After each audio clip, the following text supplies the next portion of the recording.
Hello there, welcome back to the Agostino Zinga show with your host, Agostino Zinga, and this is episode number 814.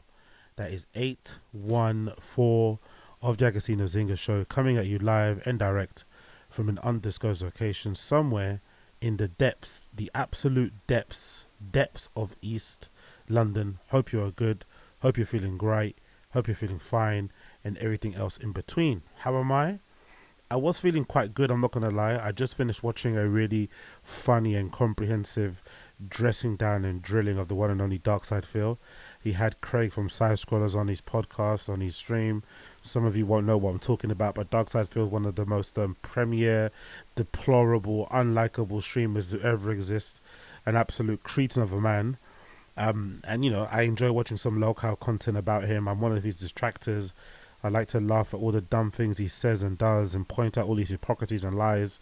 So whenever he does get a chance to speak to strangers, who he just doesn't do because he's a shut-in loser, he jumped on the stream with Craig from Side Scrollers, and they had like a little bit of a makeup stream because they had an interview before that went really bad for DSP because it exposed him to be the liar that he is. Then now, because DSP has this kind of like, you know, newfound confidence, he felt a little bit cheeky, wanted to get Craig back on, mostly to kind of dunk on him, but it obviously turned out wrong for him. So I was feeling quite good after watching that, I'm not going to lie. It was quite fun to watch, you know, somebody you don't like on the internet getting absolutely destroyed.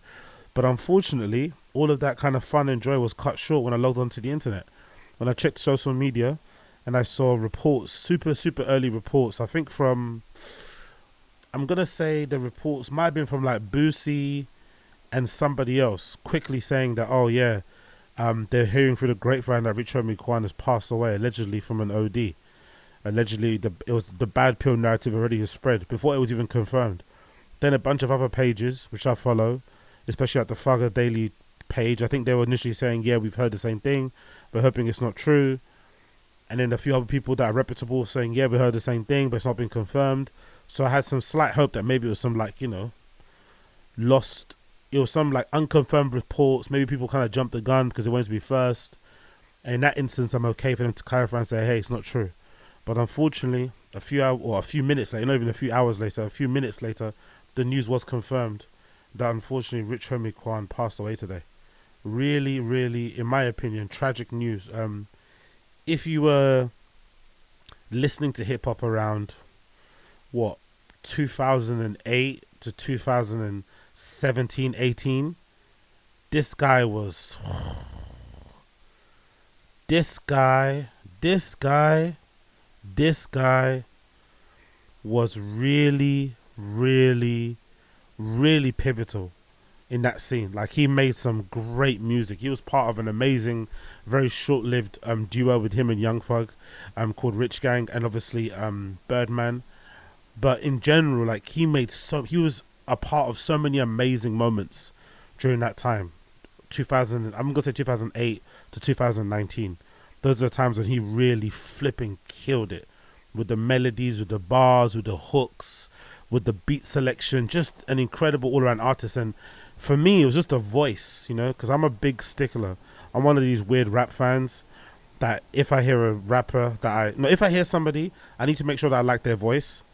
And Rich Homie Quan has such a distinctive, guttural, deep, you know, raspy voice. And the way he would like bounce on the beat, it just got me going. Like, I didn't even need to understand what he was saying. And sometimes I didn't understand what he was saying. And I'd be just mumbling through the records. But just the way that he would be bouncing on these tunes, the way his voice would kind of just perfectly align with whatever production that he was on.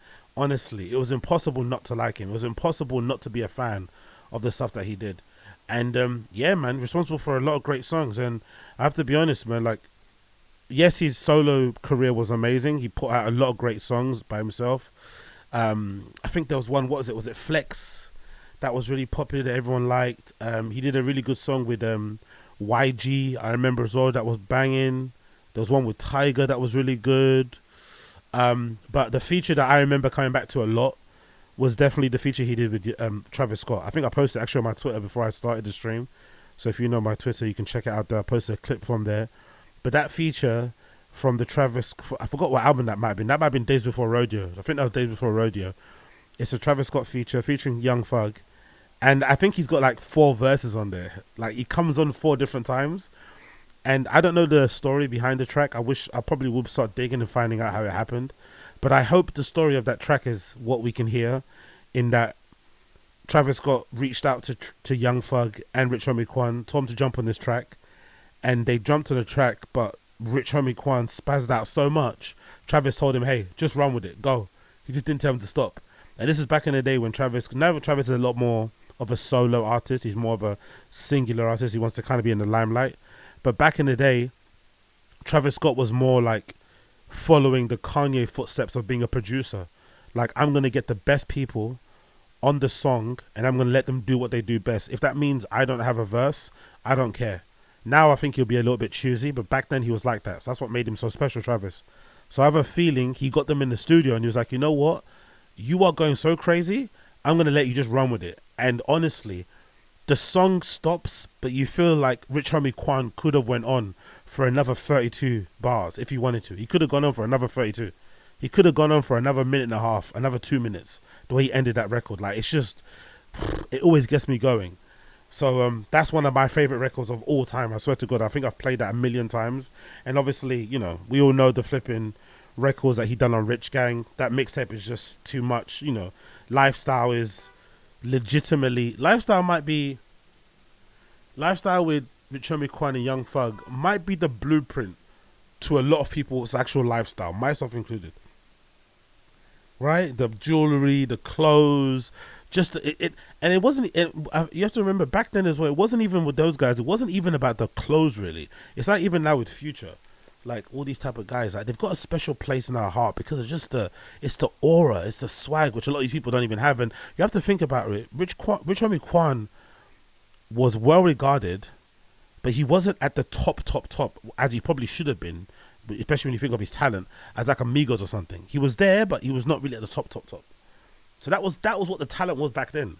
Nowadays, I don't even think there's a person out now from Atlanta who probably touches Rich Homie Quan's talent, especially nowadays with the new kids. He was so like, he was battling amongst like the young Thug coming up, which is obviously a phenom. Travis Scott was doing his thing. Like, there was so much talent happening at that particular time, and he was just one of many, but his voice still stood out. He was still able to kind of pierce through. And obviously it's really sad how it ended, because him and obviously Young Thug had a falling out, you know, loads of very sketchy and deep and real street stuff attached to that, and there's no point even going into that too much. But it did seem like he was trying to make amends. He was trying to come back into the limelight, and because of his talent really, even though he kind of dropped out of the limelight and some records didn't work, label, all this sort of madness, probably deep down he knew he would have another time in the sun because the talent's just undeniable. But, you know, but time is never guaranteed. You never know what's going to happen tomorrow. So it's just unfortunate he was never able to kind of get back on the horse, you know? It was just unfortunate that he was never able to get back on the horse and just enjoy like a second win, the second season out there in the sun, because I think he deserved it. His talent was of a level where he could easily have done it again, because he writes records in his sleep. I'm probably sure he was probably writing a lot of verses and tunes for people anyway when he was still about and stuff. But it's just a shame really, because he was coming out, he was appearing on streams and shit, and he was really starting to pop back out again. It seemed like, especially with Thug in jail at the moment, they were trying to make amends behind the scenes, you'd imagine. But it just, time kind of ran out, unfortunately for him. And it's just really sad, man. It's just really fucking sad, because the guy is just, like, you forget. Just now I've been listening back to a lot of his discography. I was like, fuck, bro. I remember a lot of these tunes bar for bar. Like, I remember playing a lot of these songs in my sets. Like, I'd be playing legit techno sets in clubs and shit, and I'd just whack on Lifestyle mid-set. Fuck it. You know what I mean? I want to listen to this in the system. I want to hear this on this sound system right now. I'll just be playing it. So it's like, it's a real shame that he's passed away. It really is, because I would have loved to have seen him be able to have another swing at the things and be able to kind of show people his talent and remind people Wagwan. But we still have his music. The great thing about being an artist is that despite you passing early, you still have your music and your art lives forever. So people can always kind of honor you and kind of celebrate your life and shit. But yeah, man, R.I.P. to Rich Homie Quan, dead at 34, gone but never forgotten, an absolute fucking legend, legitimately an absolute certified fucking legend. And I swear I'm going to be playing Mamacita, Rich Gang, the mixtape, all the way through, man, all the way through this entire week. I swear to God, like, absolute legend, man. It's so sad. Like, honestly is, because I was already heartbroken when Rich Gang broke up, because I wanted the tape number 2, I wanted the tape number 3, I wanted them to like go on and do great things, because the chemistry between Thug and fucking Rich Homie Quan was just magical. Like, you can't make that shit up. And it looked like it was never going to happen, especially once we all found out what the real reason why it is that they broke up. And if you want to know, you can find out. There's loads of YouTube videos about it. We're not going to speak about that right now. But when I found out the real reason, I was like, oh, God almighty, man. They're never, ever going to work together again, are they? And then Thug gets locked up, and there's some, like, you know, it feels like maybe Rich Homie Quan came on a few interviews and basically intimated that he did a bit, you know, he might have been in the wrong in some places. There might be some, you know, they might be able to reconcile things, and you were hoping maybe that would be the case. But unfortunately, that hasn't happened. So, I don't know, man. And prayers to Young Thug, by the way. Prayers to Young Thug. Imagine being Young Thug right now. You're legitimately fighting for your life, fighting for your freedom. Legitimately right now. And while you've been locked up, Lil Keed has passed away, and so has Rich Homie Quan. Lil Keed and Rich Homie Quan both have passed away in the time that Young Thug has been sitting in prison, awaiting, you know, the conclusion of his long trial. I can't imagine what it must be like to receive that sort of news in prison. Could you imagine receiving that kind of news in prison? Yeah. R.I.P. Rich Homie Quan, gone but never forgotten, an absolute legend. I swear to God. Yeah, man. R.I.P. Rich Homie Quan, gone but never forgotten, man. Gone but never forgotten. Absolute incredible talent. And just a shame, really, isn't it? It's, I don't know, man. It's just a shame that we always lose the good ones, you know? We always lose the fucking talented ones early. All the dead ones that no one wants, that are just wasting fucking bandwidth, wasting storage space, wasting studio time. They hang around forever. But the ones who are actually talented, who have something to say, the ones who are actually going to inspire a whole generation of artists and people in general, they, you know what I mean? They always have to pass away early. And it's like, God, man. And even allegedly they're saying, yeah, exactly. Big up Stephen Castaneda. You said it, not me. You said it, not me. And just, I feel so sorry for you guys in America, man. Allegedly, they're saying it was a dodgy pill. Like, it must be really, really risky. It must be a roller dice thing for you guys in America with drugs. Because the amount of dodgy stuff you have over there, especially, I'm assuming it's the fentanyl shit mostly, if they're saying it's a dodgy pill, like, it's just such a big problem there. We're lucky we don't have it in Europe. You know, not the same level you do. I'm sure we do, but not to the same level. We're so lucky we don't have it in Europe and the UK, because the way we take drugs here, if we had the same issue you guys have with like tainted drugs or contaminated drugs or spiked drugs, whatever, or shitty drugs, we would be fucked. People would be dropping like flies. If us in the UK had the same issues you guys are having with fucked up drugs and shit, we would be dying by the million. I swear to God. Like, I can't even imagine how scary it must be in the States to like rack up a line to take a pill. You have no idea if that's going to be your first or your last, you know, you don't know. You really don't know if that's going to be the day that you pass away. Like, oh yeah. And you could imagine too, someone like him, like, you know, the pills probably were like a way to soothe the pain. You know what I mean? You're going through what you're going through. Your career isn't where you want it to be. You're trying to manage that. And then here you are, you know what I mean? Taking the pills to try and soothe that pain and to try and manage the situation you're in and make it better. And then, hey, look what it does. It takes you out. Yeah, exactly. Big up Uche in the chat. Even if I went to relapse, I'm too scared of contamination, man. Yeah, I don't blame you. I don't blame you, Uche, man. There's so many times I think about, like, you know, what's her name? What's that comedian that I wanted to interview? The blonde lady. I don't know why, but many times, maybe because the times I'm racking up, for some reason I'll just sit there and think of Kate Quigley. And I'll be like, Imagine the survivor's guilt if you're Kate Quigley. You're on a night out with you, your boyfriend, other friend, I think. You buy a little 8-ball. You're in your Airbnb playing some tunes. You're racking up on the table. You do your line. You go to sleep. You wake up in the morning, and 3 of your friends are dead, but you're still alive.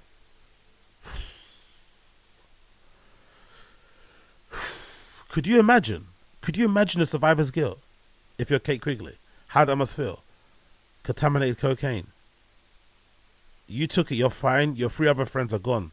I think her boyfriend at the time, some black guy, a white dude, and I think a woman. I think so. I think there was 3 people there. R.I.P. to those victims. And they were happening. Just some nice adult fun. Whatever. And look what it did. It cost them their lives. So I could understand there's some people probably over there in the States who are probably sober, not even by choice, but because they're just afraid of dying. You know, they don't want to risk it. Like, look, I have nothing against drugs. I just would rather not do them.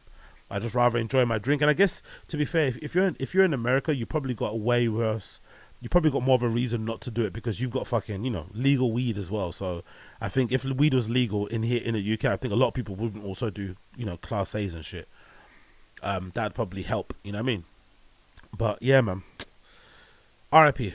R.I.P. R.I.P. R.I.P. R.I.P. R.I.P. R.I.P. R.I.P. Gone but never forgotten. R.I.P. to the one and only Rich Homie Quan. I swear to God, man. God damn. Oh, R.I.P. to what's that? Squeegee 216. Brother got killed with Fent 3 years ago. R.I.P. to your brother, man. That's a fucking horrible way to go out. R.I.P. to your brother, man. And praise and strength to you, my guy. Exactly, Eduardo. Trees, exactly. Honestly, if trees were legal in the UK, I swear to God, a lot of people here would probably take them and lay off the Class A's because the Class A's are just, it's so risky. It's so risky, bro. Young old vibes. I know someone whose niece died here in Chicago, in Michigan, the first time she smoked weed because it was, oh my God, no way. No way. The first time she smoked weed because it was lace. Oh. God almighty. God almighty. Could you imagine that pain? The first time you ever took a pull on a zoo, and yeah, I couldn't, man. R.I.P. to everybody out there, man. R.I.P. to everybody who passes away off the hands of fentanyl and shit. These dealers need to fucking fix up and stop lacing their shit with fent, and just, yeah. Thoughts and feelings go out to Rich Homie Quan, his friends and family, man.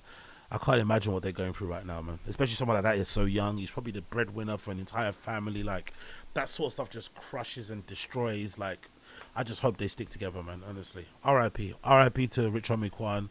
R.I.P. to Rich Homie Quan. Gone but never forgotten. And, of course, my song of the day at the end of the pod will be Mamacita. You know how it is. So if you're listening to my voice right now and you can hear me and you've got a fucking music player next to you, just play a bit of Rich Homie Quan tonight. Do you know what I mean? Play a bit of Rich Homie Quan. Play a bit of Rich Homie Quan. Ay, ay, ay. Ay, ay, ay. Moving on, my people. Moving on, my people. So, I want to touch on a few things today. A few things to touch on here on the Agostino Zinga Show, the #1 cultural commentary podcast for you, dear people. First thing to talk about is Erik ten Hag, of course. Isn't it funny, in football, right? Whenever the owners of a club come out and say, hey, we trust you 100%, this is always a bad omen. Whenever the owners come out and say stuff like this, Man United's manager retains the full backing of the club's leadership despite the Liverpool defeat. Whenever someone says something like this, it's never a good sign. It's always a sign that most likely you don't have their full confidence. They are thinking of firing you very, very soon. The reason why I say that is because even though they had this quote here, where's the quote? I'll get the quote up for you. Even though there was this quote down here that says, in terms of contract, that was a decision that was taken prior to our arrivals. By the way, this is also not a good sign. They're already distancing themselves from Erik ten Hag's contract extension. It continues and says, but we are very happy with that decision. Erik has our full backing and we have worked very closely together. As Dan has said before, in this transfer window, we're going to continue working closely with him to help him get the results, best results out of the team. Right? That was said the other day. This was said the other day. Today, look at this update. Ten Hag at risk unless game model impresses underwhelmed United bosses. So not even 24 hours later, the entire narrative has changed. It's like, no. He's not okay. He needs to fix up and get things going before he loses his job. So this is courtesy of Jamie Jackson from The Guardian. Let's continue here. It says the following. Erik ten Hag game model has to impress Man United's Ineos-led football department or he's in danger of being removed. The style of play this season, viewed as underwhelming, United entered the international break, won once and lost twice in Premier League. There is recognition inside the club that Ten Hag has been undermined by injuries and needs time to integrate his 5 summer signings, but also serious concerns regarding how he sets up his side. The Dutchman game model is being scrutinised by United's football department, which is overseen by Jim Ratcliffe, led by Dan Ashworth and sport director Jason Wilcock. A major part of Wilcock's role is to monitor how the first team play. This is something we've said for a while. We've said it for a while as fans that we don't play good football. We don't even defend well. Forget even attacking well. We just don't defend compactly or well enough as a team. And I think we saw towards the end of last season, especially in the FA Cup game, as soon as we're compact and we're able to kind of close the gaps between the midfield and the defense of the midfield and the midfield and attack, and we have players kind of fighting for each other and fighting for the badge, we look a far better team. And I think that's a good foundation to kind of build from. And then if Ten Hag has different ideas on how we attack, go that way. But we need a good foundation to start off with.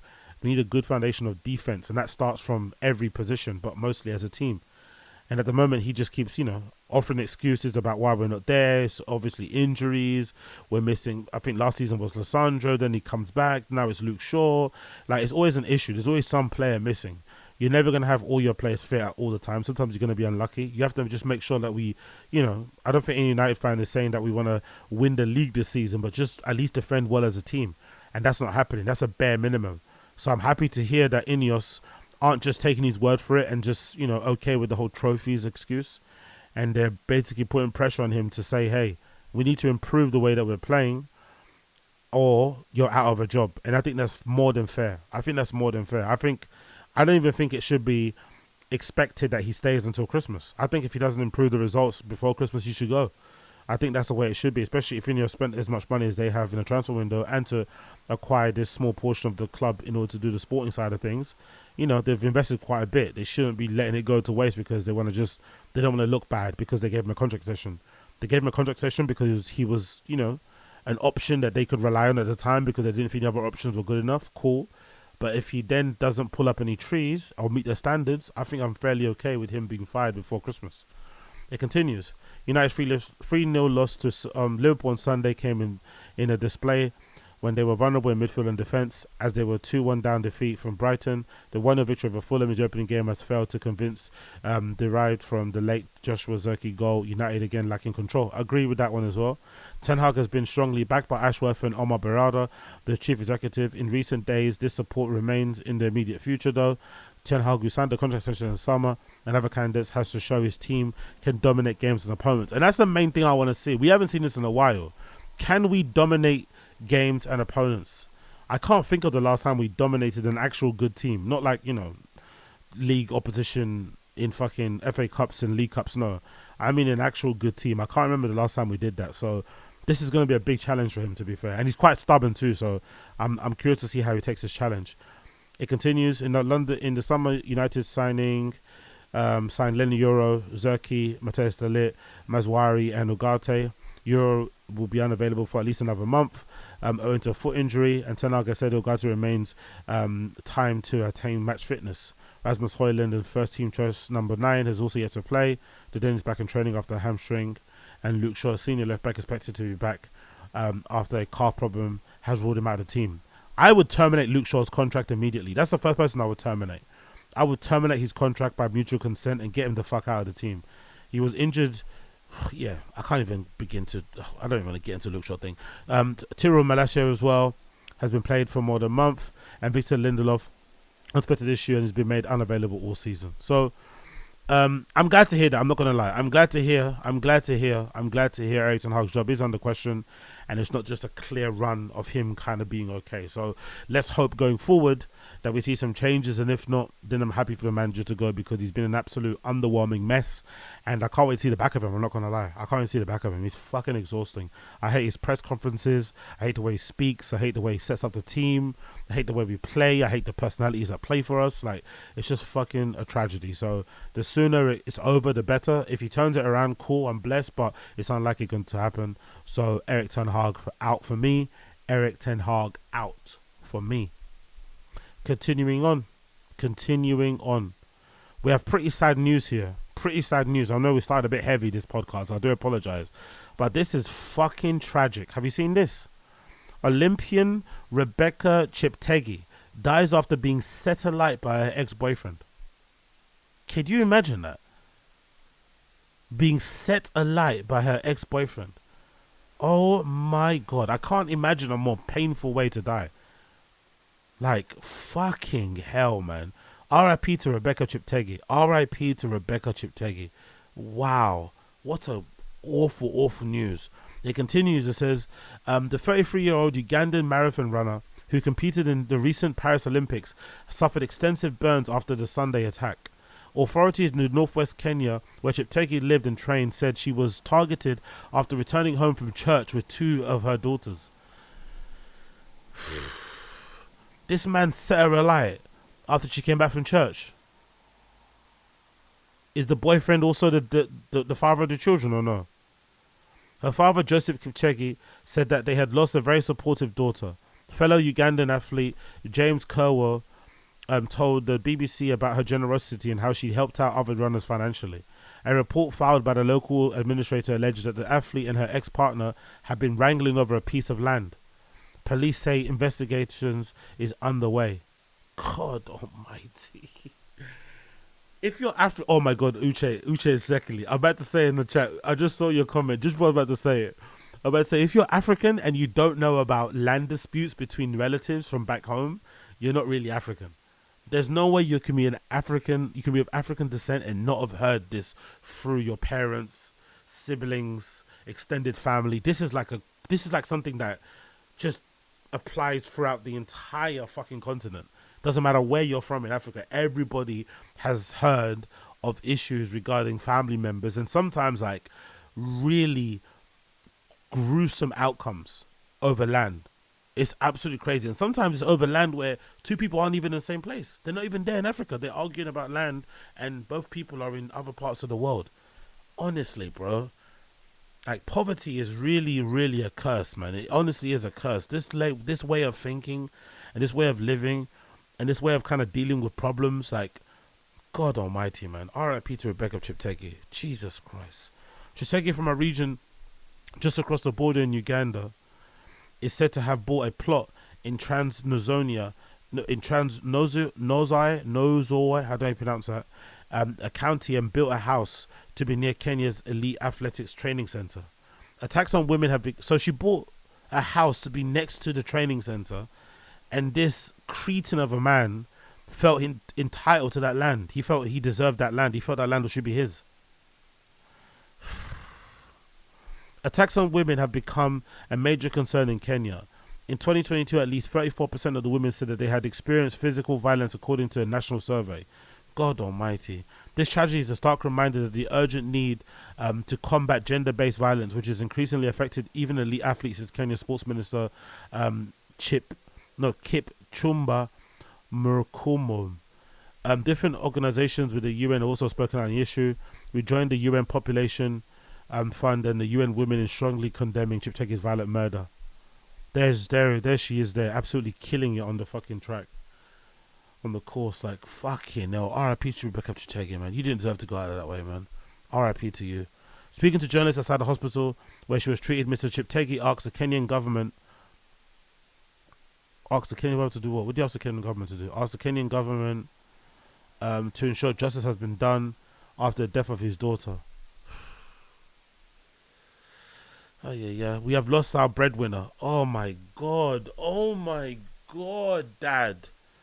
Oh, my God, Dad. Can you relax? Can you relax for one moment? Your daughter just died by being set on fire, and you're talking about your main breadwinner is gone. Fucking hell, man. Sometimes African relatives back home can be a fucking nightmare. We have lost our breadwinner and wondered how their two young children would proceed with their education. You're already begging for money. This woman isn't even cold. She hasn't even been buried yet, and you're begging for money already. These people, man, these flipping people. Dr. Kimani Mumbuangu, a consultant at Moi Teaching and Referral Hospital in Everett, said the local media that the staff did all they could for her, but the athlete had severe percentages of burns, which unfortunately led to multiple organ. Oh my God. Could you imagine how painful that was? She had a high percentage of burns, which unfortunately led to a multiple organ failure, which ultimately led to her passing this morning at 5:30 in the morning. Multiple organ failure. God, this woman was suffering until the very end. R.I.P. to Rebecca Chetegei. R.I.P. Kowa, who often trained with Cheptegei and had visited the hospital, told the BBC that she was a very affable person, helped us all even financially, and she bought me training shoes when she came back from the Olympics. She was like an older sister to me. Uganda's Athletics Federation posted on X, "We are deeply saddened and announced the passing of our athlete Rebecca Cheptegei early this morning. We tried to create violence to domestic violence. As a federation, we condemn such acts and call for justice. May her soul rest in peace. This is heartbreaking, even more heartbreaking that it's not the first time athletic community has lost such an incredible female athlete to domestic violence." British Olympian runner wrote on X. Cheptegei's former boyfriend was also admitted to hospital in Eldoret, but is less severe burns. He's still in intensive care, but his condition is improving and stable. I hope his condition doesn't improve. His condition doesn't deserve to improve. That boyfriend condition does not deserve to be improved. Like, oh my God. Earlier, local police chief Jeremiah Ole Kosyom was quoted by local media as saying the couple were heard quarreling outside their house. During the altercation, the boyfriend was seen pouring a liquid on a woman before. But oh yeah. All right, let's end it there. I'm not gonna read more, man. R.I.P. to Rebecca Chetegei, man. R.I.P. to Rebecca Chetegei. You did not deserve to die that way. You did not deserve to die that way at all. That man's an absolute monster. I hope he doesn't wake up. Honestly, like really, really, really tragic way to go. Prayers and thoughts go out to her young daughters, left without a mother, with a granddad that's already asking for money already. Can you imagine the horror? Like, yeah, man. R.I.P. Rebecca Chetegei. R.I.P. to Rebecca Chetegei. R.I.P. Truly R.I.P. man. Actually, quickly, I apologize to the person because I didn't log into my Streamlabs, so I saw I got a donation here. Bear with me 1 second while I pull this up. Apologies to the person who just donated. I'll get your donation up on your screen and read it for you. But I forgot to switch over because now I'm a man with 2 channels. I'm a man with 2 channels now, so I'm able to operate 2 media networks, right? 2 broadcasting companies. I'm an entrepreneur. I've got 2 fucking YouTube logins. You know what I mean? I'm an entrepreneur, man. I'm an entrepreneur. Look, I did it. Entrepreneur AZ. You feel me? I'm a mogul now. I have 2 YouTube channels. I'm a mogul. You know what I mean? Lee Daniels ain't got shit on me, bro. Tyler Perry ain't got shit on me. Huh? Tyler Perry ain't got shit on me. Jay-Z ain't got shit on me. Huh? I'm out here, man. You know what I mean? Doing big business. Big business. Switching between, different channels. Different alerts on the screen. You get me? I'm all over the place, man. I'm all over the place. Yeah, exactly. Zinger Nation Studios. Uche, I swear, sometimes you feel like an op. You are one of my ops, I swear to God. Zinger Nation. You're like an op. You're like an unofficial op of mine, I swear to God. Uche is an unofficial op. Zinger Nation, Oh my God. Zinger Nation Studios. I'm gonna start recording TikToks in the parking lot like Brendan. You know what I mean? In the parking lot, recording TikToks like Brendan. Oh, yeah. You people, you bloody people. Exactly, philanthropist mogul, exactly. Big up Cal K20, you know what it is. Philanthropist vibes, you get me? Philanthropist vibes, philanthropist vibes. You feel me? You feel me?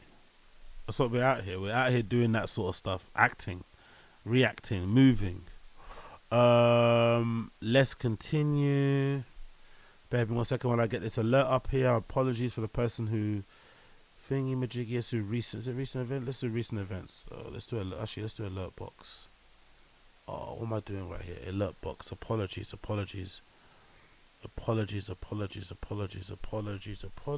Bear with me 1 second while it loads. Cool. I'm gonna copy this and put this on my thing, and then we can move on.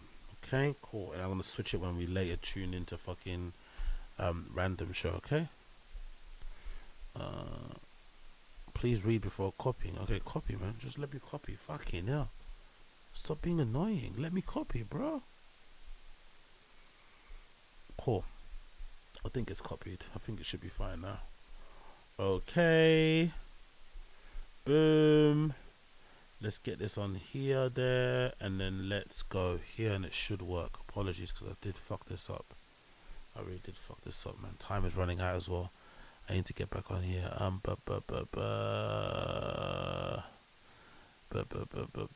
Let's go. Let's continue.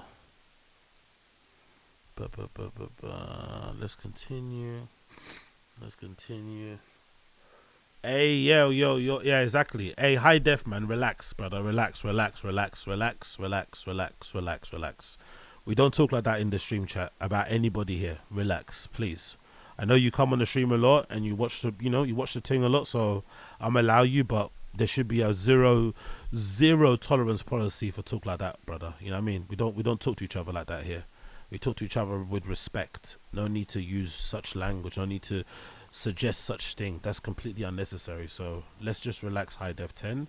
Let's just relax. If you don't mind, please relax. That'll be the last warning for you. No more of that talk on here. Yo, big up as well, Richie. I see you there. What's going on, Richie? Wagwan, Richie. Big up, Richie. Big up. Okay, cool. So I got the thing on here. Sorry, it took me so long. I apologize for the delay. Let me get this up on here so we can continue the show, because I've got to quickly rattle on, and then we're going to do random show. Yep, cool. And we're going to start on time as well, because I've got everything downloaded. So let's go. Yeah, no more delays. Cool. Big up the person who donated just now. Apologies. Apologies. Let me just replay the dono now, then we can move on. Okay, I do apologize. I didn't get this up on the screen earlier.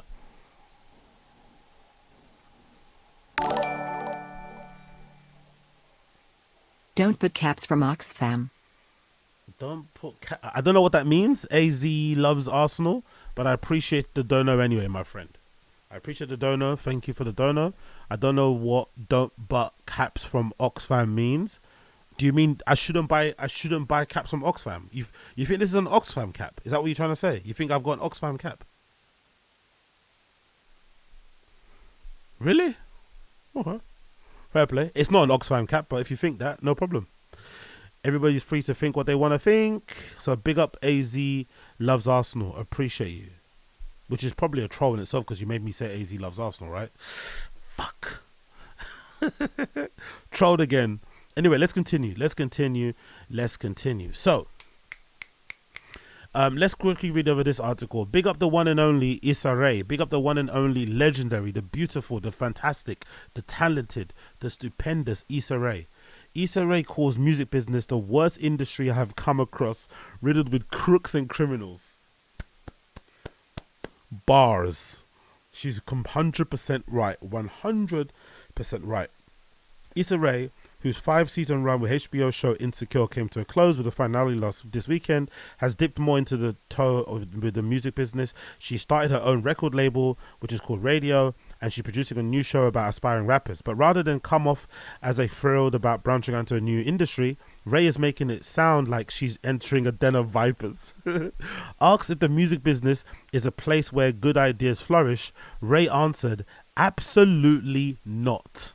And I don't blame her for having that assertion.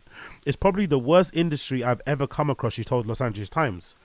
I thought Hollywood was crazy. The music industry, it has to start all over again. There are lots of conflicts of interest, archaic mentalities, villains and criminals. It's an addiction industry, and I really feel for artists who need to get into it. It's something shocking.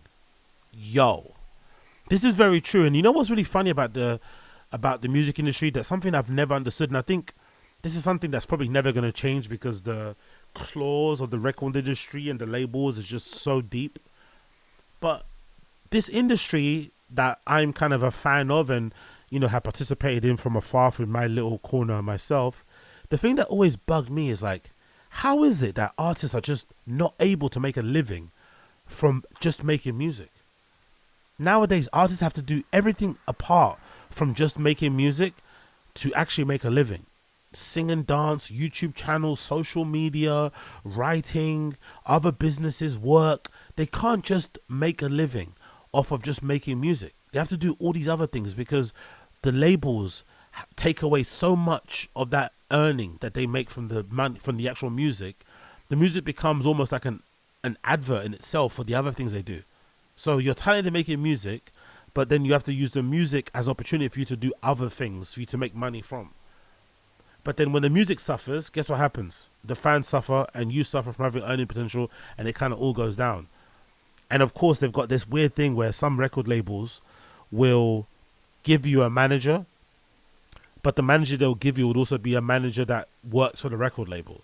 So there's a conflict of interest there. Or they'll give you a lawyer who also represents the record label. Conflict of interest there also. It's just all over the place. Just a shocking state of affairs, you know?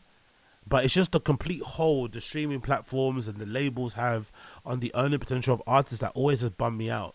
Because I always think to myself anyway, that the reason why we don't get a lot of great art sometimes, especially in places like music, why there's not a lot of, like, you know, great musicians coming up nowadays and everyone's kind of going back to listen to stuff that they listened to in the past, is because there's not really an incentive for you to like make a lot of money in music. You can, don't get me wrong, but you can't just make a lot of money from just putting out a record. You have to also be like a well-rounded artist that does great live shows, has great merch. Maybe you have a good social media presence. That's also going to add to your ability to, you know, make good music and put it out there. But there are some artists who exist who aren't good at all that stuff. All they're good at is like writing great songs, making great music, you know, or producing great music, or coming up with ideas for great music, but they're not good at all that other stuff, and they shouldn't have to be, you know. That's what I've always not liked. Like, why does every artist have to be an entrepreneur, have to be like their own fucking label, have to be into marketing, have to be into branding, have to get social media? Like, they don't have to do that, but nowadays you have to. You have to maybe do that to make your song pop, and you also have to do that to actually put food on your table. That's a real scumbag part of the record industry, and the people that make the most money are the people that, guess what? They can't even dance. They can't even dance. The people that make the most money don't listen to music probably, and they don't fucking dance. Those are the ones that make all the fucking money. Those are the ones that take all the percentages, all the pie, which is probably why a lot of these artists nowadays are deciding to do so many other side quests, because music just isn't paying the way it should be. It's a real shame. It really fucking is a real shame. And it's never going to change, like I said, because the record industry is just, it's too good for them, isn't it? Why would they change the system now? It's just too good for them. They make too much money from it. But I do hope in the future that there is some sort of reckoning where people are able to kind of make money from their music and not be holden and not have all their, you know, majority of it taken by the labels. But I doubt that will happen. It continues. Rae did not get into her dismay with the music business beyond generalities, but indicated her feelings were based on a combination of her own experiences setting up the soundtracks and hearing from artists about the way that they deal on record labels on a regular basis. I don't want it to be too specific, but even with making our own appointments for the soundtrack with labels, it could be so intricate. And to find out how artists were treated by other labels, I myself am a creator, I know that I want in relation to a relationship with a production company or producer. I would like to think that we are more artist friendly than much of the other brands and companies out there. I want to renew things. That's something that I love to hear. You know what I mean? She's gone in there. She's seen that it's fucking horrible. She's seen that it's terrible business. They're not set up for the creator. They're not trying to help the creator to make more great art. It's mostly done as a way to kind of maximize profits and, you know, make sure the profits go back to the label or whatever else is on there. And she's trying to change things. That's how it should be.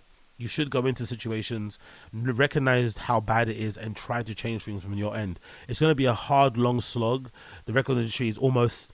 I think I heard that from Joe Budden sometimes. Like in the early times when I used to listen to Joe Budden podcast, he'd say something like, "Once you get into the record industry and you notice how fucked up it is, it's very hard not for you to like copy everybody else's fucked up behaviors and start to do it yourself in your own way. It kind of just creates that cyclical feeling of like, okay, I got fucked over by this label, so now when I sign my own artist, I'm also going to fuck them over." It's a really bad way to do things, but it does make some sort of sense why it doesn't stop, you know, why it just keeps on continuing this constant cycle of just everyone getting fucked over and no one kind of fixing everything, because there's just so much to be gained from the fuck over, so much money to be gained from it. So it's really fucking sad, honestly, really fucking sad. Ray also knocked the Grammys in the interview and singled out one record in particular she thought that had been unfairly snubbed. She says, "What really bums me out, and this aligns with Hollywood, is that the music is rewarded. When I think about Grammys and these other systems that are designed to reward music creativity and uplift artists, I just be like, y'all don't get it. What are you rewarding? This is dumb. But I'll say it anyway. A song like Wizkid's Essence, just absolutely a powerhouse, and yet you could not properly acknowledge by the institution that is supposed to be celebrate the best in music. And that trips me out, to see black people and our contributions to music not celebrated the way they should. I mean, these aren't institutions for us." This is very true, but let's also be fair. The institution is just not set up to celebrate music in general. It's kind of political, you know? Not kind of, it really is political. You think about someone like Megan Thee Stallion, for instance. Like, Megan Thee Stallion has 3 Grammys. What business does Megan Thee Stallion have having 3 Grammys? She doesn't have 3 Grammys worth of quality music that she should be recognized for. Those Grammys were obviously in part due to the Tory Lane shooting and all the backlash behind that and trying to uplift women, believe women, violence against women is bad, blah, blah, blah, blah. So a lot of those awards are like given out as like sympathy awards, right? They're given up to kind of, you know, tick a, you know, to basically acknowledge something or to tick a quota, but they're not really a celebration or recognition of great music, really and truly. So it happens across the board. It really is everybody gets fucked. It's not even based on race. It's like an equal fucking, you know, white, black, in between, everyone's getting fucked in the record labels. Unless obviously you're the top dog. Like if you're like the Drakes and stuff, you can kind of call your own shots. That's why allegedly he got that $400 million deal. No one else gets that apart from people who can actually generate or who actually can generate that kind of interest or streams and shit, which is again is unfortunate because, you know, the top people are always going to get what they're going to get, but you want the people towards the bottom to be able to make a living from just making music. Like, it's just not fair. Like, why do I, as an artist, imagine you're an artist coming up, why do I have to learn about hashtags? Why do I have to learn how to use fucking CapCut just so I can make a career out of making music? Why can't I just strum my guitar, sing into a microphone, upload it onto YouTube, and then whatever views I'm seeing, that's kind of like money I'm getting in my account? Why is it like, oh no, that person has to take this amount out, that amount out? Like, that's why sometimes I even wonder, like, why do artists nowadays even continue to use samples? If I was making music nowadays, I would never use samples, ever. I'd create everything from scratch. Imagine trying to get a record cleared and then having that person trying to take a certain amount out of your fucking earnings and shit. Like, it's just not worth it. Like, I really don't know why people, I guess it's hard to make great music from scratch. That's why people probably do it. But if it was me and I was making music, I'd not do no samples. Everything from scratch. Everything from scratch. Even if you think it's a sample, it's a fucking field recording. We're not fucking paying anybody, because these motherfuckers, if you start paying them, you won't have any money left for yourself, man. It's absolute tragedy. So big up Issa Rae for trying to fix things. Big up Issa Rae for trying to fix things. Appreciate her so much. Bless up the on and only Issa Rae. So I was checking out Modern Notoriety, and they did a little feature on Fear of God's Essentials Fall 2024 collection, back to school collection, right? And I was looking, I was thinking, wow, man, this is really fucking good. And it doesn't really look back to schooly, right? It looks very well done. It looks almost fashion-y. It looks very mature. You know, if you saw a kid wearing this sort of garb in high school or something, you'd probably be afraid that this kid was probably lying on their passport or something. And I thought, oh, it looks very expensive, innit? It looks like mainline Fear of God, but this is their Essentials brand. Essentials is the kind of, Essentials is what you'd call, I guess you'd call it Fear of God's diffusion line. most of the kids, especially in London, I'm sure all around the world, wear essentials. They love wearing the hoodies, they love wearing the pants, they love wearing the slides. It's kind of taken over these last few years. And I always thought that Fear of God Essentials was just as pricey as the mainline Fear of God, because Fear of God mainline is just crazy expensive, like really obscenely expensive. But actually, it's actually pretty well priced considering what it is. I checked the website and I was generally surprised that some of the stuff is quite cheap. So I guess this might explain why so many people are wearing Fear of God in colleges.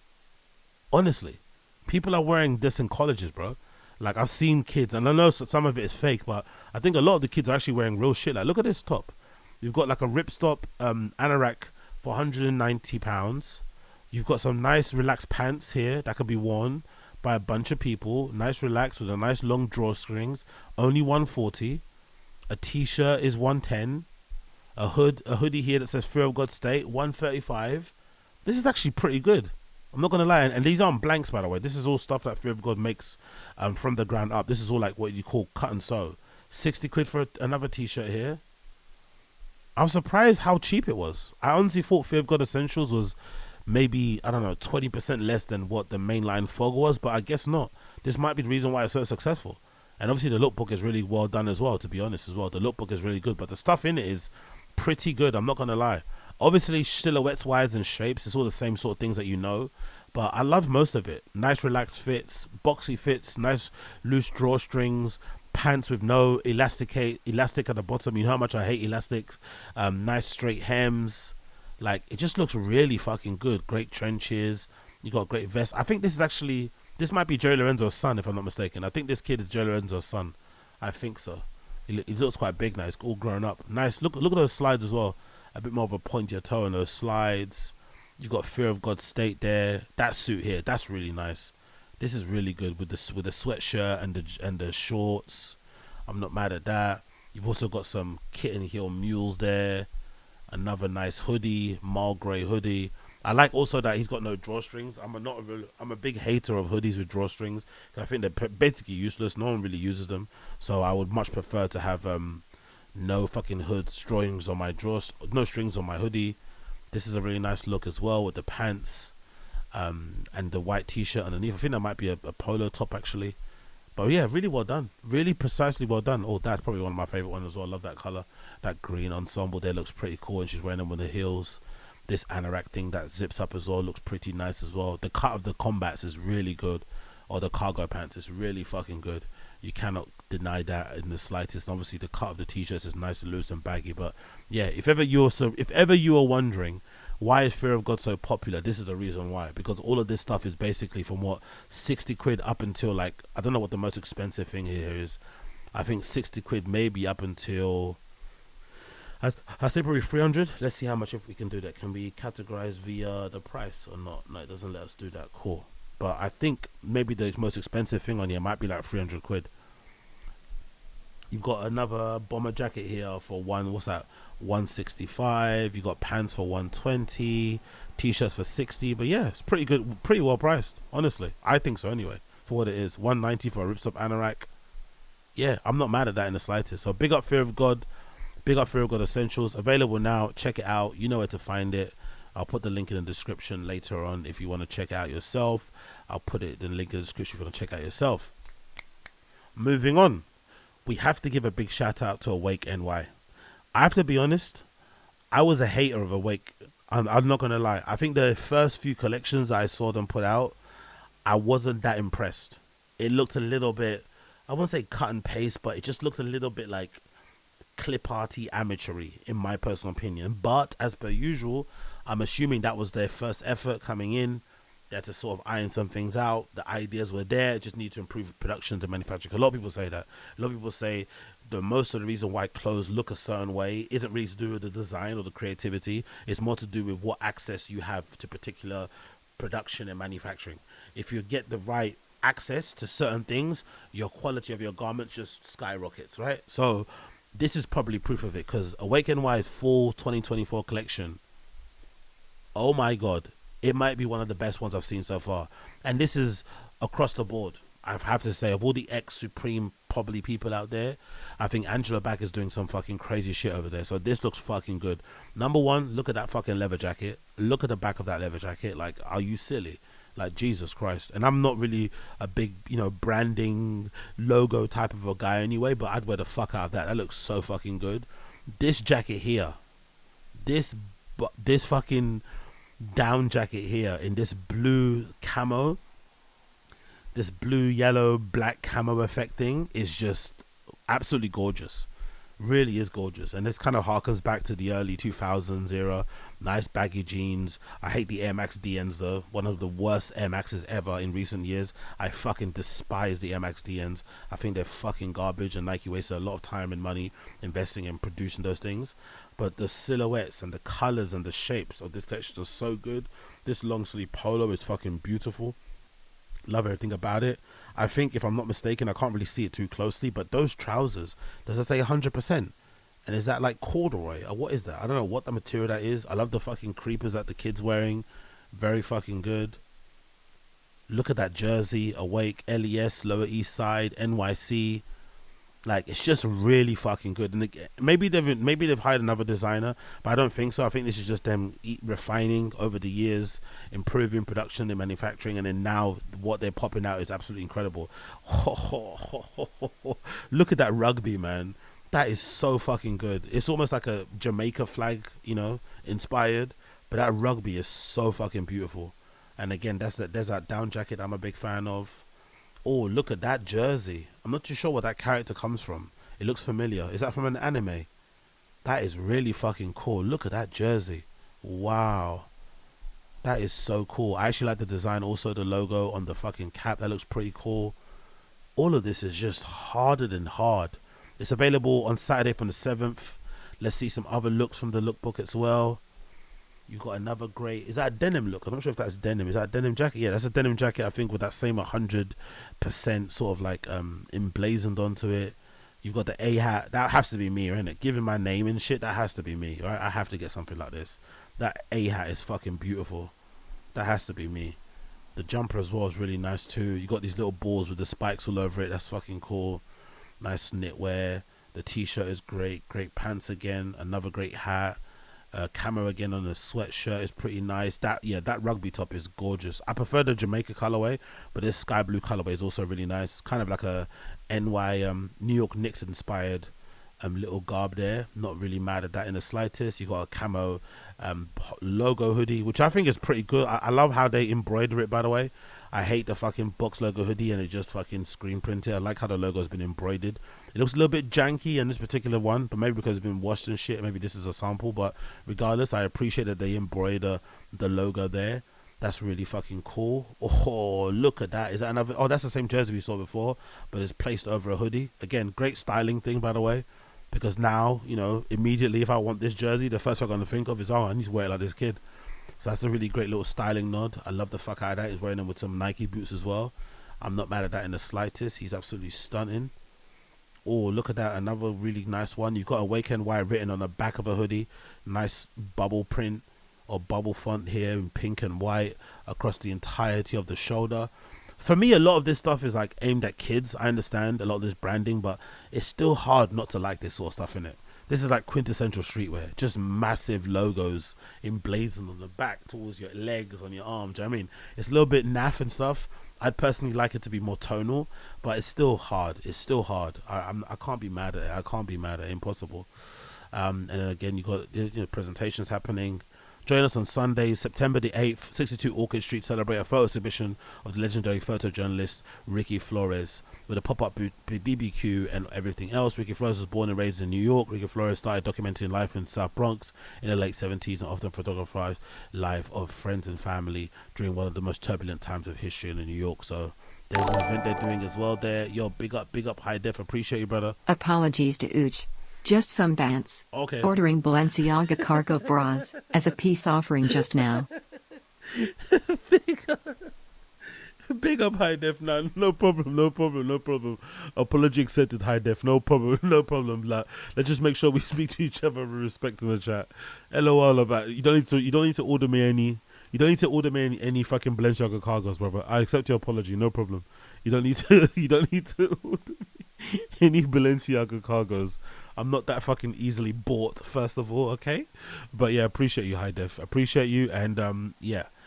Let's just all be friends and love each other. Let's continue. You got, oh, look at this print on this sweatshirt. This almost feels like a little, is that a tie-dye effect? What is that? Is that a little pop art thing? Oof. And is that a script? I think there's something written on there. I can't really see it because my eyes are shit, but that looks really nice. Are those track pants? No, they're sweatpants. Cool. You got nice beanies, again with the sweatshirt. Oh, you got a nice shadow plaid zip-up shirt as well. Yo, big up Richie. Big up Richie. Speaking of Alessandro Michel, thoughts on him at Valentino. Will he do good or bad? Personal thoughts and thoughts on Dior men's ballet flats versus your never seen or worn Balenciaga flats. Yo. I don't think we were talking about Alessandro Michele. I don't think anybody spoke about Alessandro Michele. I don't think so. I don't think anyone spoke about that. But I think he's gonna kill it at Valentino. Valentino was fucking dead with the other dude. Was it Pier Paolo? He's fucking garbage. I love what Alessandro Michele does. I love his aesthetic. If anything, he was kind of unlucky to lose his job at Gucci. They said they wanted something fresh and new. The guy comes in with something fresh and new, and everyone starts complaining anyway. Everyone on fashion Twitter, everyone on social media starts crying and complaining about it. I thought that vision he had for Gucci was very distinctive and kind of placed them, you know, it became like a cultural moment or like a fashion week moment to always go to the fucking Gucci shows. They were very theatrical. They were very loud. They were very out there, very quick themes. Like, I'm just surprised he was fired. I'm sure the numbers probably justify his firing, but I thought that was a bit hasty to let go of him. But I think he'll kill it at Valentino. I think that his aesthetic, that kitsch, you know, aesthetic that he has going on would work really well there. What else you say here? Dior Ballet men's flats. I don't know what the Dior men's flats are, to be fair. But my never before seen Balenciaga flats will be seen. They will be seen, and when they will be seen, you're gonna eat your words, Richie. You're gonna eat your words. I don't like to talk too much, but when I do talk, I talk with evidence. So remember this day. You're gonna eat your words. You're gonna be like eating your words when you do end up seeing them. Trust me and believe me. Big up Richie. Big up Richie. Continue on to this one. We got nice shadow plaid. Appreciate you, for the donor, brother. Appreciate you for the donor. We got a nice shadow plaid. I think this is a zip up as well. Oh, look at that. It's a shadow plaid. Is that a zip up or is that? Yeah. Okay. I thought it was a pullover. I thought that would have been really interesting. It's not. It's just a zip up, but it's got like a really nice concealment, so you can't really see the zip too much. So that's nice. I'm not gonna lie. You know, plaid shirts. You can't go wrong with that. Nice beanie. You got the same jacket as well, again with the 100 again. Oh, that jersey, man. That jersey is so hard. That jersey is too good. Oh, look at that Parker. Is that a Parker? Oh no, it's just what is that? Okay, I think it's a workwear jacket, I'm assuming. Maybe they've changed the paneling on it. I don't really know, but I don't mind that either. Hopefully it comes with a matching set as well. That's not too bad. I like the colorways. I like the colors used, the green and the brown. That Awake logo is so good, isn't it? It reminds me of a band. I don't know what that reminds me. Is it a Tribe Called Quest? It reminds me of something. This sign, this like flower sign with the Awake. That's a really cool logo. I'm not going to lie. That's a fucking really cool logo. I love that. And I think the last one we got here, look at that long sleeve polo cardigan thing. That is gorgeous. This is definitely going to sell out. This is going to be one of their fucking standout pieces. That's for sure going to sell out. The colors as well, beautiful. That yellow, the blue, which was like purple or something. Really nice. You got contrasting stitch t-shirt. Great beanies again. Hats again. Great jerseys. That denim is fucking beautiful. Yeah, they killed it. Big up Awake. Awake NY Fall 2024 will be available from Saturday at 7 p.m. I'm assuming it's going to be available online as well on the same date, maybe later. So check it out if you're that way inclined. Link is above. You can find it. I'll put in the description also later. So don't delay. Don't freaking delay. Next on the list. Let's talk about Palace. I usually don't like talking about Palace on here because I don't really have any great things to say about the brand, because I had a very bad experience with one of the people that owns it back in the day that stung me until today which is why I never wear it ever again, which is really sad, to be fair. It's really pathetic. It really is. I know it's pathetic. I know I should get over it, but I can't. I've got pride, I've got an ego, and, you know, I'm thinking I'm bad and stuff. So, you know, in my head, I'm thinking at the moment I should have fucking cracked a chair over his head. Like, I'm just, you know what I mean? You know, just when you replay parings, when you replay, like, situations that didn't go your way and you start thinking, oh, I should have done this, I should have done that. So I'm always thinking like violent thoughts whenever I think of Palace. I'm thinking, fuck man, I should have did a madness, you know what I mean? But I didn't, because, you know, maybe because I'm not really built for it. Who fucking knows? But with that being said, we have to, or I have to acknowledge that this Palace and Vivienne Westwood collaboration is straight fire, man. It's straight fire. I'm still never going to wear the brand. You're never going to see me wear a single Palace garment in my entire life. It's never happening. I'd rather die than wear another piece of Palace again. But I can't deny this Palace and Vivienne Westwood collab is straight flames. Straight fucking flames. From the lookbook alone is just already a win. Like, if you know the history of Vivienne Westwood, R.I.P. to the great one, if you know how big it was or how big it still is in places like Japan, if you know how influential and how important street style photos like this were in magazines like Fruits, Asayan, Boon, a few other ones I have here somewhere, you know what this means also, right? This sort of like street style, shop style thing that people would, like myself, would obsess over and be trying to break down outfits and find out where they purchase certain things and try and Google and buy stuff from proxy, This already sent me. When I saw this lookbook, I was like, oh man, if only these guys weren't run by cunts. If only they weren't fucking cunts that worked there or that owned it, right? If only these cunts didn't big time me and shit and didn't make me feel like a peon in that very vulnerable moment, I'd be onto it. And before we actually continue, just to put it on record, by the way, I had a very brief interaction with one of the people that owns it, right? And it was so pathetic because thinking back, it probably wasn't that big of a deal. But to me at the moment, it really was. So back in the day, I was working in this small Nike store called 1948 in Shoreditch. It was very popular at the time, but it used to sell a lot of limited edition shoes and clothes and shit. And it was a small one, whatever. So I worked there back in the day. And when I was working there back in the day, we had a lot of cool events. A lot of cool people would kind of pop through and walk through and shit, right? That's when I got to meet James Jebbia, the owner and founder of fucking Supreme, and a few other bunch of people, right? Great stuff, amazing. And one day, one of the founders of Palace came through, and this was early when they started their brand. Like I think I might have purchased the first 2 t-shirts Palace ever made. One, obviously the Trifeg that we all know, and obviously when I bought that t-shirt, I think back then they were running this gimmick that they were being like, indie and DIY, and they were basically buying a lot of t-shirts that already had prints on them, turning them inside out and then popping their logo on it on something, right? I think that was the gimmick. I forgot where it was. So a lot of the t-shirts I had from Palace were like printed inside out, so you see the seam will be popping out. So it was kind of cool to have those first couple of ones. And I was, supporting a lot of those shirts. And I think I might have bought those shirts. I think I might have bought them from fucking Slam City Skates or something. Or I think I might have bought them hand in hand from someone from like Sidewalk Magazine. If you know, you know. Sidewalk Magazine Forum. Whatever. I might have bought the first few ones. So I had like 5 or 6 early shirts back in the day. And back then, there weren't that many people wearing Palace. It was like an up and coming brand, right? They were doing their thing, but, they weren't as popular as they are now. And you wouldn't see that many people wearing it. So if you did see someone wearing them, it was like a head nod, like, oh, wagwan. So it's one day I'm in a shop, and I think I might have even had my white Palace, triangle fucking shirt on in the store. And then one of the founders comes in. I'm like, oh shit. So I start geeking out.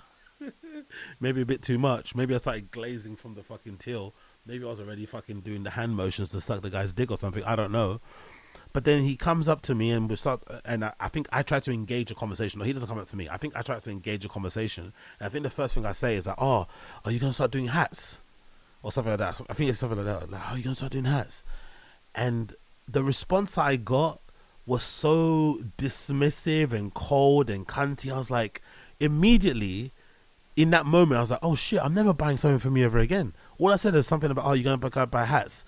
Are you guys going to start making hats? And he was like, yeah, like just almost as if like I asked him to see his fucking, I don't know, I asked if I could see his fucking bank balance or something, or I asked him for his mother's maiden name or his pin card. I don't know, something very intrusive. Completely dismissed me, looked at me like I was shit on the bottom of his shoe, And I remember the time thinking, wow, like, how am I getting big time by this guy when your brand isn't even like popping yet? It's at the infancy. Usually that kind of attitude happens when like you're really blowing up. That's when you can, you can kind of stun on people and act like a cunt and shit. I was like, how you act like a cunt and you just started? how are you already an asshole and you've only just started? This brand was like maybe a year old, maybe a year and a half old. They were, I think at the time the collective, the brand was Palace, and the little crew that they hang around with was PWBC. They all lived in one house together. That whole myth, innit? And yeah, that one interaction, I've never worn the brand again. And from that moment, I never wore it again. I think I gave away some of my shirts to my brothers. Big up my brothers. I think I might have threw some away. Like I had quite a few. I think I had the original Chanel T-shirt. I had I think a Medusa one. I had a couple of the Palace Triangle ones. And that was it. And I think the sad thing was, I think when I stopped wearing it was when it really picked off. And I think as soon as I stopped wearing it, maybe it might have come a few years later. The only time I was kind of tempted to buy it again was when they dropped that original Adidas collaboration. I forgot the model of the shoe when they had this really nice shoe that they collaborated on, and I was like, oh, I should have bought that, but I couldn't. I just couldn't, with consciousness, give these guys money because of how dirty they did me in that one interaction. And even to this day, I remember thinking, this is just some like West London white boy. Like, how the fuck are you letting him speak to you like this? But in the moment, I was in my fan mode. I wasn't in like normal mode, so that brain didn't react. But nowadays, I think to myself, like, fuck, if that would have happened any other time, it would have been a madness. You know what I mean? I would have probably ended up in prison or something, because I don't take well to like that type of disrespect, unfortunately. I probably should, because it happens all the time in the industry, in the scene. People always act like dicks. So if you go around beating up everybody, that kind of gives you a weird look or says something mad to you, you're gonna end up beating up half of the world. So I probably should just swallow it and take it, and it's not that big of a deal. And maybe as well, I was being annoying. Who knows? Maybe I'm misremembering things. Maybe I did too much. I don't know, but I don't think so. I think I just said, hey, you guys should make hats. And this motherfucker looked at me like I was literal shit on his shoe. Literal shit on his shoe. I remember thinking back, like, I should have fucking weighed this guy in it. I should have fucking hit him over the head with a fucking skateboard or something. You know what I mean? I should just repeatedly just kept hitting his head with trucks until you just stopped breathing or something, because that was just a mad thing. But yeah, that's what I get though, because I was one of those people also that used to take the piss out of like people from West London. Like, I say certain things about West London people. So I think that was my karma for being so disparaging to people that lived on the west side of London. So yeah, man. What can you do? What can you do? What can you do? What's that? There's a 10k hiss in the studio. What do you mean? 10k hiss? What do you mean? What's that hiss? Hiss? What's going on with the hiss? Oh no! Hold on. Actually, let me do this. Let me do this. There's the hiss on there. Let me add something. Apologies. I think I might have took away a fucking compressor. Let's do noise. Is it noise compressor or noise suppression? I think it's noise suppression. Let's do noise suppression. Let's do this. Hopefully this works. Bear me a second. How is that? Is that better? Is that better? Yo, big Thoughts up. on the current standing at Burberry? What's missing with Daniel Lee? # we miss Virgil. Although Pharrell killing it. Exactly. $10. Us. For 10 seasons later with flats. Yeah, big up. Oh, is that better? Yeah, cool. Big up. Thank you to Sarlux. I appreciate you, Sarlux. Thank you. You're a fucking legend. Thank you for that. Because I'm going to be going much longer on random show. I can't be having you having fuzzy. So thank you for pointing that out, Sarlux. Appreciate you. Big up, Richie. Richie says, thoughts on the current standing at Burberry? What's missing with Daniel Lee? We miss Virgil. # I agree. Although I don't think Pharrell's killing it, mate. I thought that one collection was good, and apart from that, it's been shit. The best thing he's done since then has been a Tyler Creative Capsule collection. I'd actually like Tyler to take over, unpopular opinion. And you said $10 for us, so $10.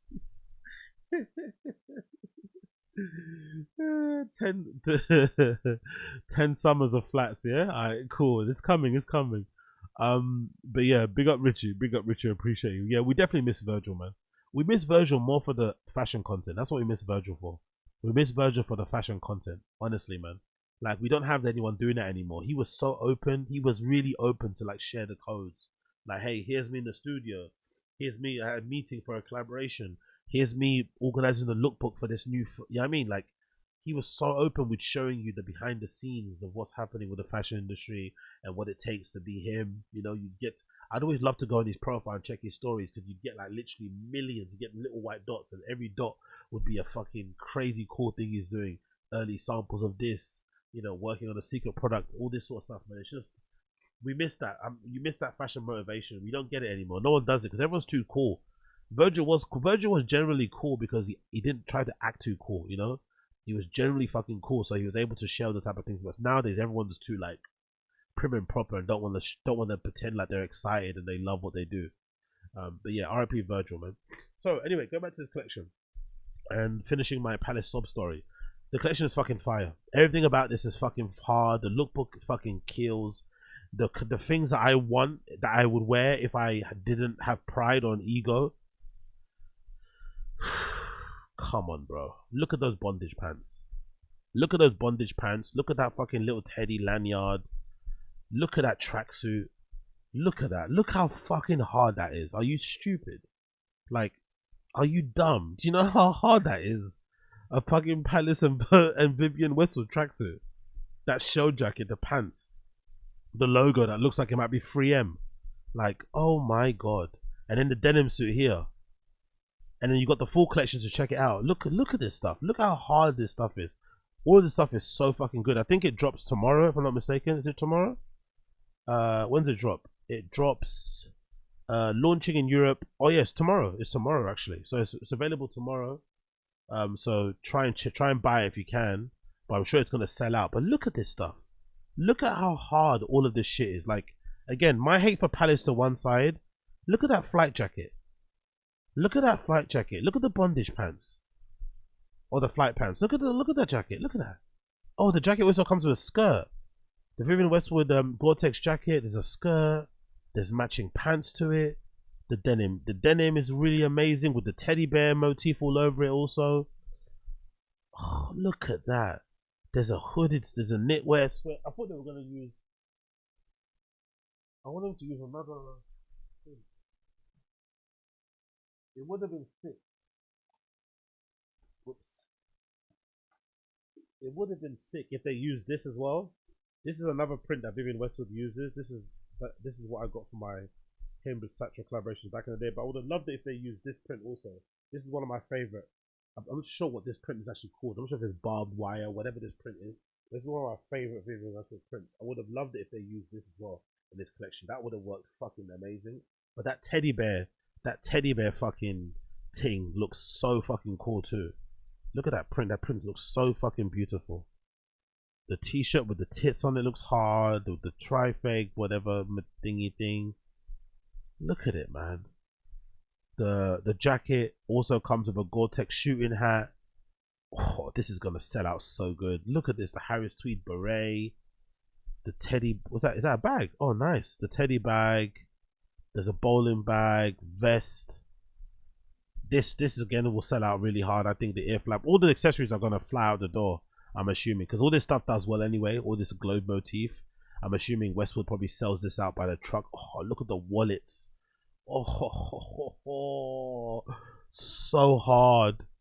The belts are a bit too gaudy for me. I probably would never wear stuff like this. But this wallet, look at the wallets, bro. Oh my god. Again, if I didn't have any morals or principles, if I didn't have an ego, I'd be so much better off in life. If I didn't have pride, honestly, I could wear this sort of stuff with confidence, but I just can't.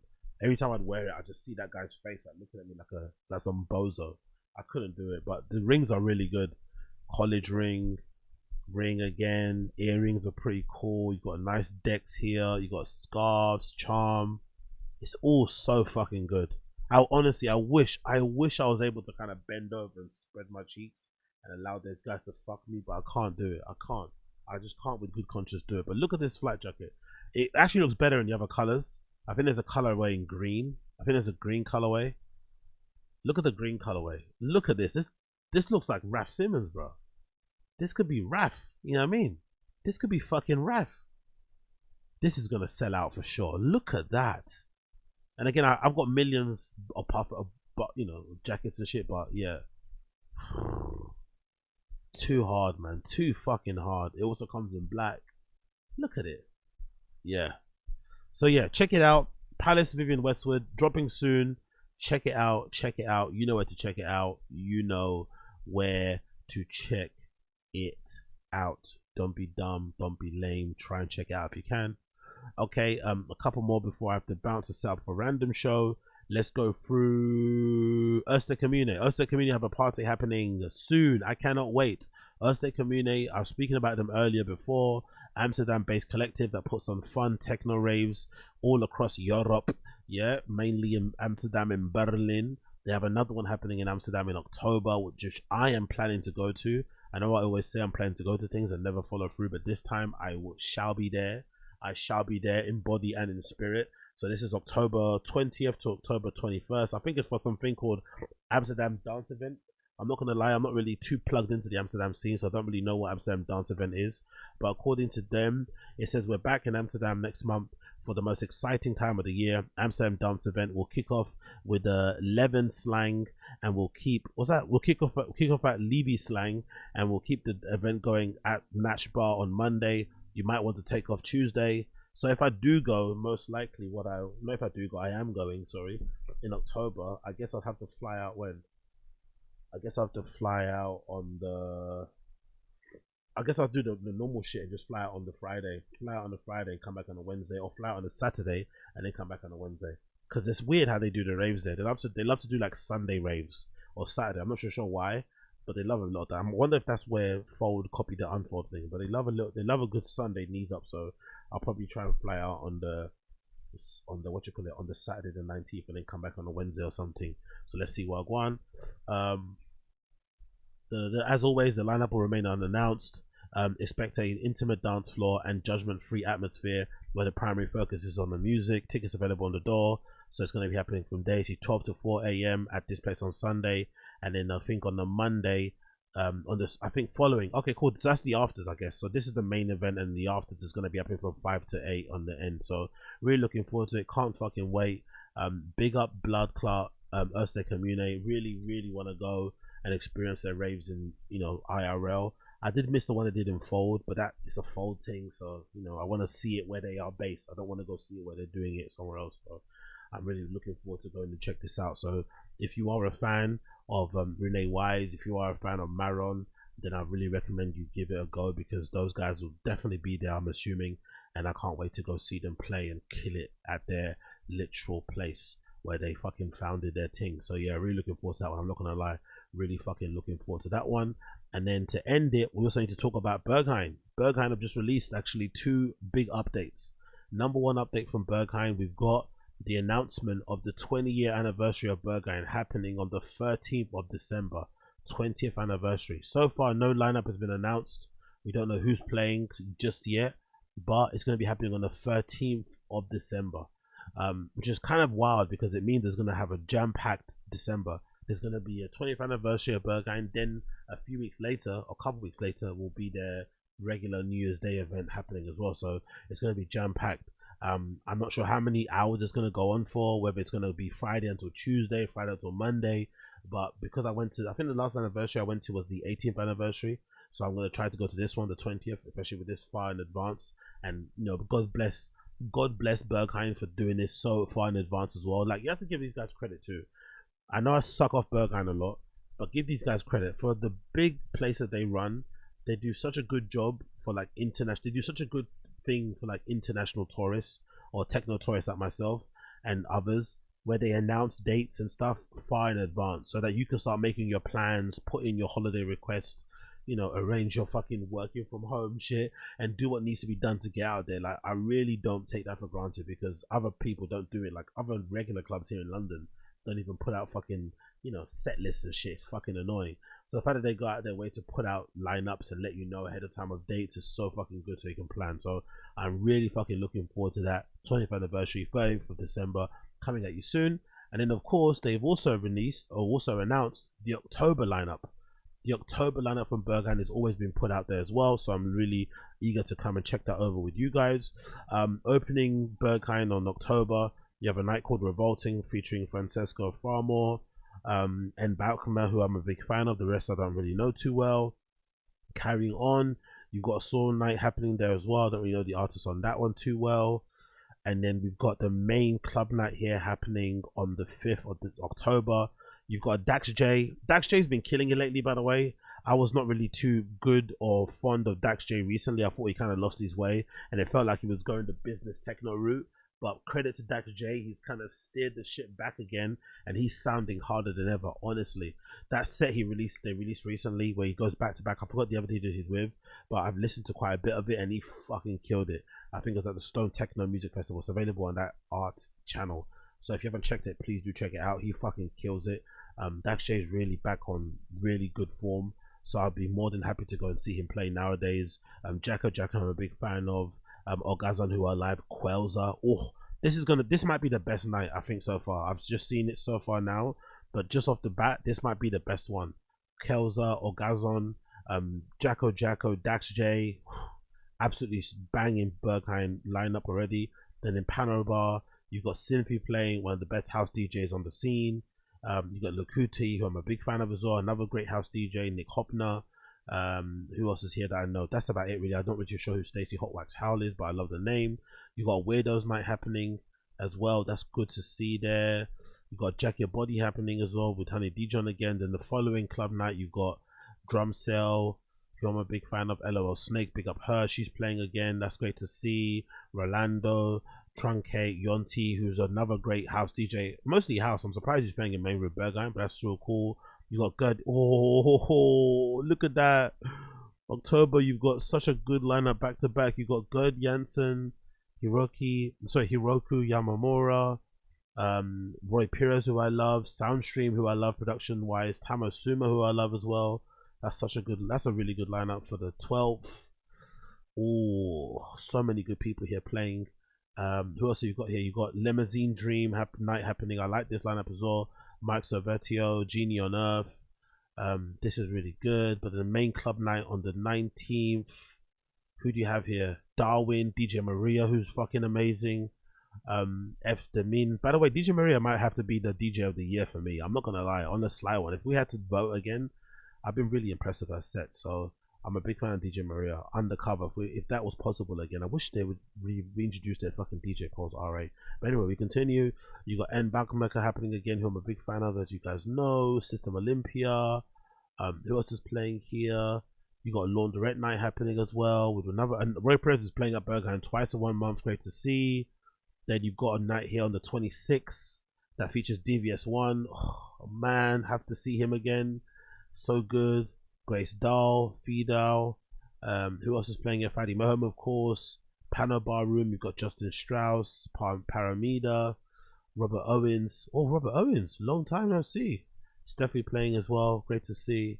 And then the rest is what it is. So obviously the standouts for the heads, for the Tech Notorious out there, will definitely be the 5th. And I think the 12th. Those are the two standout nights. And obviously if you're a fan of the other sort of like nights on a Friday, label wise, you're going to be on them ones. But I feel like the main standout ones have to be the 12th and the 5th. Those are two fucking good October lineups there from Berghain. Once again, no surprise. So I'm going to be trying to get out there again. As per usual. So big up Berghain for putting that out. Appreciate them as per usual. What fucking bosses. Anyways, my friends, that is it. That has been the Agostino Zing Show, episode number 814. Thank you for tuning in as per usual. I appreciate all of you. If it's your first time checking out the show via the YouTube, please make sure you click the like button down below. If you're listening via the audio side of the pod, please leave me a 5-star review on all of the platforms that you listen to podcasts on. That'd be much appreciated. For those of you who are listening to the audio side of the pod, you will be hearing Travis Scott Mamacita featuring Young Thug, and obviously the unfortunate passing of what's his name, Rich Homie Quan, playing Underneath My Voice. RIP Rich Homie Quan, gone but never forgotten. If you're a fan of that kind of music, please play his music as loudly as you can these next few days, and remember him for all the great art that he put out there.